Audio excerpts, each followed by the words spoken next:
সরকার গঠন করার একটাই লক্ষ্য ছিল, আর আমাকে বেশি কথা বললে সব বন্ধ করে দিয়ে বসে থাকবো। বাংলাদেশের মানুষের ভাগ্য পরিবর্তন করা।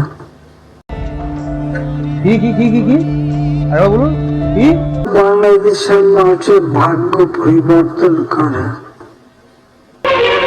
আমি বিশ্বাস করি না,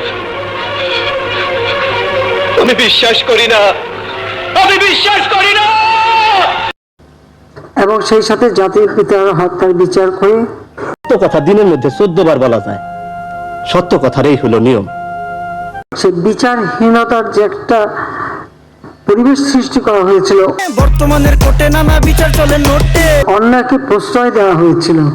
2013 সালের 24 এপ্রিল সাভার বাসস্ট্যান্ডের পাশে রানা প্লাজা নামের 10 তলা ভবনটি ধসে পড়ে।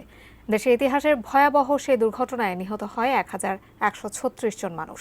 5 দিন পর 29 এপ্রিল ভারতে পালিয়ে যাওয়ার পথে সোহেল রানাকে যশোরের বেনাপোল থেকে গ্রেপ্তার করা হয়। 2022 সালের 1 মার্চ রানা প্লাজা ধস ও হতাহতের ঘটনায় তার হত্যা মামলায় ভবন মালিক সোহেল রানাকে কেন জামিন দেওয়া হবে না তা জানতে চেয়ে রুল জারি করেন হাইকোর্ট। সে রুলের চূড়ান্ত শুনানি শেষে আজ সোহেল রানা জামিন পেলেন। সংবিধান লঙ্ঘন করা হয়েছিল। 2009 সালের 25 ফেব্রুয়ারি বুধবার সকাল 9টা 27 মিনিট পিলখানার ভেতর থেকে ভেসে আসে লাগাতার গুলির শব্দ। বিডিআর সদর দপ্তরে সেদিন ছিল বার্ষিক দরবার। বৈঠক শুরু খানিক পরেই অস্ত্র হাতে বিদ্রোহের সূচনা করে এক জওয়ান। আগ্নেয়াস্ত্র তাক করে বিডিআর মহাপরিচালক মেজর জেনারেল শাকিল আহমেদের দিকে। এরপরেই একের পর এক শুরু হয় নৃশংস হত্যাকাণ্ড। আবার সেই আইনের শাসন ফিরিয়ে আনা।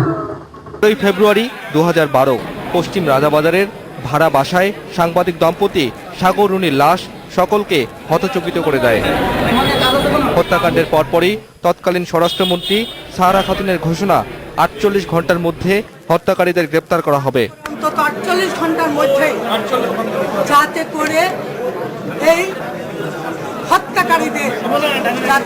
তার 2 দিন পর পুলিশের আইজিপি বললেন এই ঘটনায় প্রণিধানযোগ্য অগ্রগতি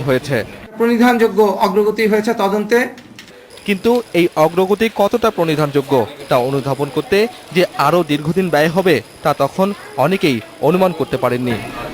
থানা পুলিশের হাত ঘুরে ঘটনা তদন্ত শুরু করে ডিবি পুলিশ। আমরা জাতির পিতার হত্যাকারী যারা বিচার করেছি। 2020-এর এপ্রিলে কার্যকর হয়েছে খুনি আব্দুল মাজেদের ফাঁসি। হত্যাকাণ্ডের 4.5 দশক পর এই রায় কার্যকর হলেও এখনও ধরাছোঁয়ার বাইরে আরও 5 ঘাতক। রাজনৈতিক আশ্রয়ে যুক্তরাষ্ট্রে আছেন রাশেদ চৌধুরী।